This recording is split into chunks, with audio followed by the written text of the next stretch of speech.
I'm almost overwhelmed, right? I'm relieved. I think that justice prevailed today. It was an emotional day for a group of passionate neighbors. Creekside Cabin to me is pretty much sacred ground.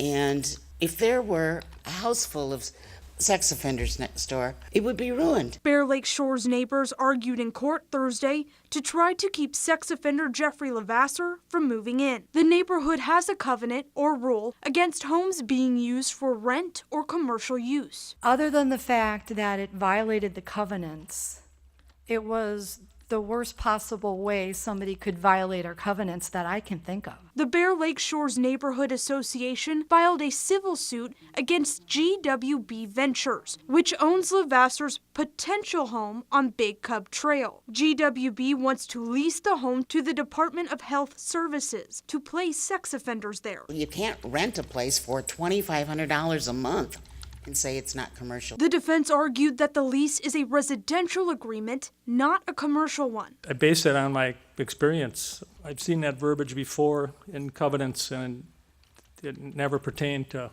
residential leases. Ultimately, Judge William Cussell disagreed. That's commercialization. In fact, it's clear that this is done as a money-making type of a venture for GWB. The judge granted a preliminary injunction that will keep LeVasseur from being placed, leaving Bear Lake Shores residents feeling hopeful. It looks like we can prevail in this. We are covering the news in Shawano County. Dakota Sherrick, Newswatch 12.